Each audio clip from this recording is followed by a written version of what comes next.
우리 주님께서 함께 하시는 축복된 아침입니다. 오늘 아침에도 우리 성령 하나님께서 여러분과 저의 마음을 충만하게 채워주시기를 우리 주님의 이름으로 기원합니다. 함께 기도하시고 오늘 말씀을 나누도록 하겠습니다. 우리를 사랑하시는 주님, 오늘 아침에도 저희에게 생명을 주시고 성령 하나님의 은혜를 또 누릴 수 있는 귀한 기회를 주시니 감사합니다.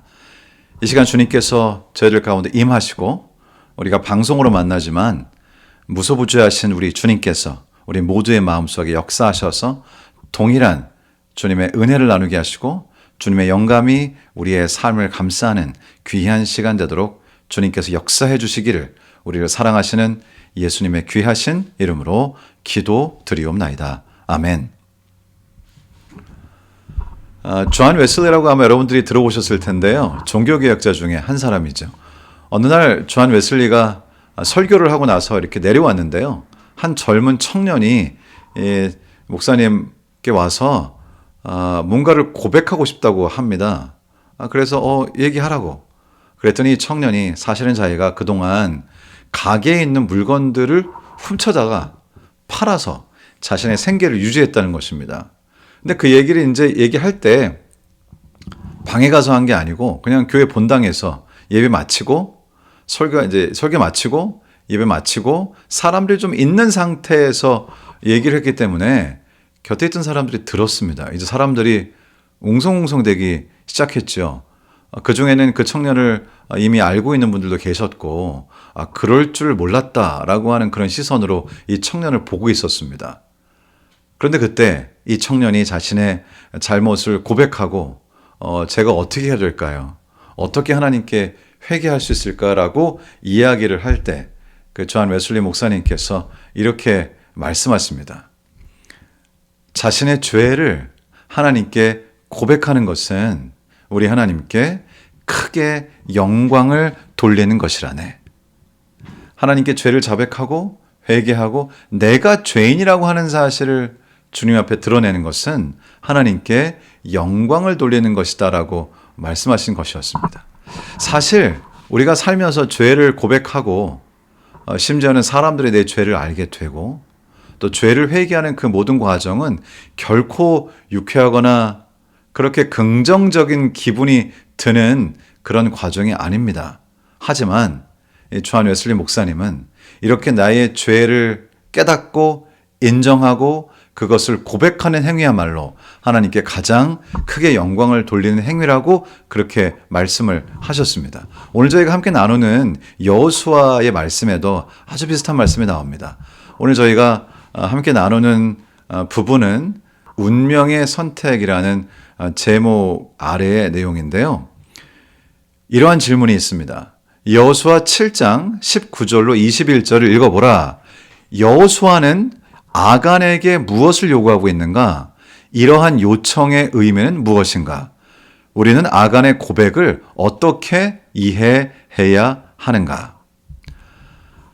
여호수아 7장 19절에 이렇게 기록되어 있습니다. 그러므로 여호수아가 아간에게 이르되 내 아들아 청하노니 이스라엘의 하나님 여호와께 영광을 돌려 그 앞에 자복하고 내가 행한 일을 내게 알게 하라. 그 일을 내게 숨기지 말라 하니 하나님 여호와께 영광을 돌려 그 앞에 자복하고 다시 말하면 하나님 앞에 자복하는 것은 하나님께 영광을 돌리는 일이다. 이렇게 말씀하고 계시는 것이죠. 사실 기분 혹은 그때 나의 감정을 생각한다면 이것이 정말 하나님께 영광을 돌리는 것일까? 오히려 하나님께서 영광을 받지 못하시는 게 아닐까. 내가 이렇게 죄인이라고 하는 사실은 참 부끄러운 사실이라고 그렇게 느끼실 수 있을 텐데요. 성경은 그것이 하나님께 영광을 돌리는 일이라고 말하고 있습니다. 그러자 아간이 이렇게 말합니다. 아간이 여호수아에게 대답하여 이르되 참으로 나는 이스라엘의 하나님 여호와께 범죄하여 이러이러하게 행하였나이다. 내가 노략한 물건 중에 시날산의 아름다운 외투 한 벌과 은 200세겔과 그 무게가 50세겔 되는 금덩이 하나를 보고 탐내어 가져갔나이다. 보소서. 이제 그 물건들을 내 장막 가운데 땅 속에 감추었는데 은은 그 밑에 있나이다 하더라.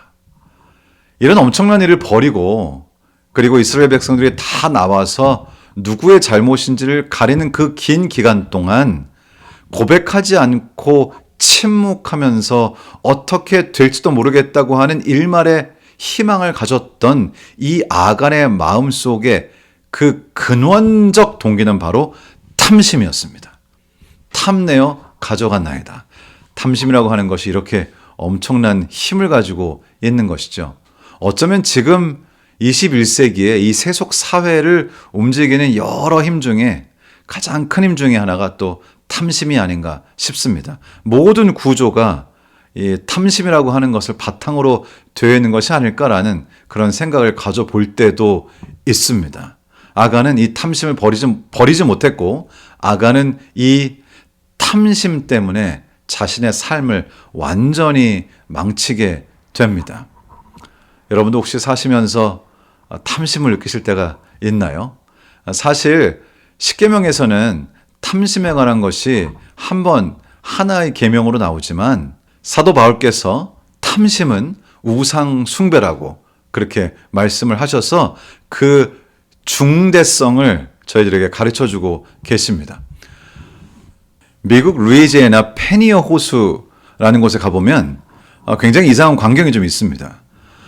이곳이 과거에 굉장히 많은 석유가 나오던 곳인데요. 그 호수 및 그 안반을 뚫으면 그 속에서 상당한 양의 석유가 나왔습니다. 그래서 한 회사에서 와서 그곳을 뚫고 석유를 채취했는데요. 밑으로 내려가면 내려갈수록 더 많은 석유가 나오는 것이죠. 그런데 어느 날 편지를 받았습니다. 지질학자들이 이 회사에 편지를 보냈는데 이곳은 기반이 약해서 지금보다 더 아래로 더 깊이 뚫으면 그 안반이 붕괴될 수 있다고 하는 그런 편지를 보냈습니다. 이러한 경고에도 불구하고 이 회사의 사장은 자신의 마음속에서 피어오르는 탐심을 버릴 수가 없었습니다. 그 이후에도 여러 번 경고가 있었지만 이 사장은 그 경고에도 불구하고 안타깝게도 자신의 탐심을 따르기로 선택합니다. 그리고는 더 이상 뚫으면 안 되는 곳을 지나서 더 뚫게 되죠. 어떤 일이 생겼을까요? 그 안반 밑에는 엄청나게 큰 공간이 있었고요. 그 안반이 뚫리는 순간 위에 있던 물이 아래로 다 소용돌이처럼 아래로 빨려 들어가면서 물, 주변의 나무, 집, 바위, 그 주변에 있던 모든 것들을 마치 블랙홀처럼 빨아들여서 그 주변의 모든 지역이 완전히 초토화가 됩니다. 결국 이 사장 한 사람의 탐심이 그 지역 전체를 폐허로 만든 것이죠. 탐심이 참으로 무섭습니다. 결국 탐심이 하는 일은 뭘까요? 탐심이 하는 일은 우리의 눈을 어둡게 하고 온전한 판단을 하지 못하게 하고 영적인 선택을 하지 못하게 하는 것입니다. 혹시 우리가 하는 여러 가지 일들, 우리가 하는 선택들의 그 동기가 혹시 탐심에 있지는 않은지요? 우리가 살면서 우리에게 필요한 것들, 생존하기 위하여 또 일상생활을 하기 위해서 있어야 할 것들을 필요로 하는 것과는 다른 의미죠. 탐심이라고 하는 것은 내가 꼭 가지지 않아도 되는 것, 내가 가질 필요가 없는 것, 내가 더 가지고 싶은 욕심으로부터 비롯되는 그런 모든 마음들인 것이죠. 살다 보면 저희도 마음속에 탐심이 생길 때가 있습니다. 그리고 그 탐심은 우리가 전혀 예상하지 않은 결과로 이끌곤 합니다. 성경에는 두 가지 이야기가 나오는데요. 인간의 마음에 양극단적인 선택을 대표하는 것입니다. 교과의 말씀은 이 두 가지 이야기를 대조시키고 있습니다. 오늘 저희가 함께 말씀을 나누는 아간의 경우와 그리고 라합의 경우입니다. 아간은 자신의 탐심으로 본인이 가지고 있는 그 마음속에 있는 탐심에 의해 선택을 하게 되고요. 그 선택은 결국 그 자신의 가족을 몰살시키는 결과를 낳게 됩니다. 하지만 라합은 다른 사람들의 생명을 구하기 위하여 자기 자신을 희생하는 편을 선택하게 됩니다. 위험에 따르는 일이었고요. 자기에게 위해가 닥칠지도 모르는, 자신이 이익을 얻고자 하는 탐심과는 완전히 반대가 되는, 자신이 희생해야 하는, 위험을 무릅써야 하는 그런 선택을 하게 됩니다.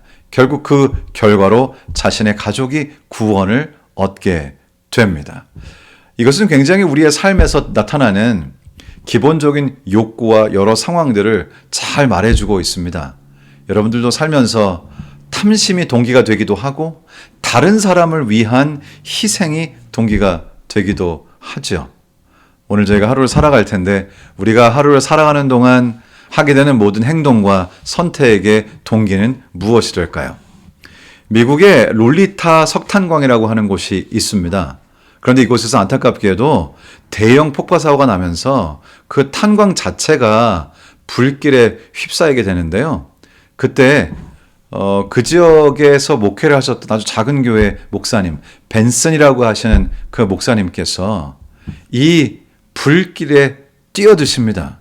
수많은 사람들이 목숨을 건지기 위해서 밖으로 뛰쳐나오는 그 순간에 이 목사님께서는 오히려 자기 자신을 희생하기로 선택하시고 그 안으로 들어가셔서 많은 사람들의 생명을 구해내십니다. 그리고 그곳에서 이 목사님에 의해서 생명을 건지게 된 많은 분들이 이 목사님의 교회에 나오시게 되고요. 그분들이 예수 그리스도를 개인의 구주로 받아들이게 되죠. 그리고 그곳에 계신 분들은 이 목사님에 대해서 이렇게 이야기한다고 합니다. 그 목사님께서 설교를 하시는 것이 아니라 그 목사님 자체가 설교입니다. 결국 사람들은 탐심이 아니라 희생에 감동을 받습니다.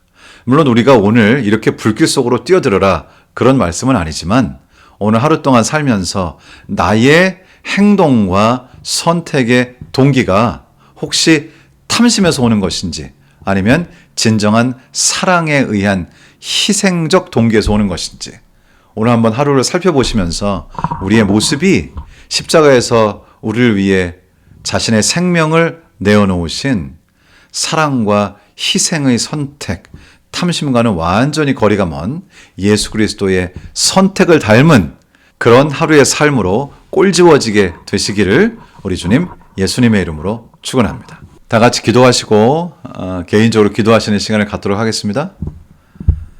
우리를 사랑하시는 거룩하신 하나님 아버지, 오늘 저희는 아간의 그 모습들을 통해서 인간의 마음속에 있는 탐심을 보았습니다. 사실 그 탐심은 바로 저 자신의 탐심이기도 합니다. 하나님, 우리 모두는 다 보이지 않는 탐심이 우리의 마음속에 숨겨져 있는 것 같습니다. 하나님, 저에게 은총을 베푸시고 성령을 더하시사 우리가 성령 하나님의 인도하심을 쫓아 삶으로 탐심이 아니라 사랑으로부터 나오는 희생적 동기에 의해서 우리가 선택하고 사랑하고 행동하는 것을 통해 우리의 삶 속에 드러나는 예수 그리스도께서 영광을 받으시도록 저희가 주님을 따르는 하루가 되도록 도와주시옵소서. 오늘 하루 동안의 삶을 주님께서 인도하시고 또 개인적으로 드리시는 모든 기도를 들으시며 응답해 주시기를 우리를 사랑하셔서 십자가에 달리신 우리 주님 예수님의 귀하신 이름으로 기도 드리옵나이다. 아멘.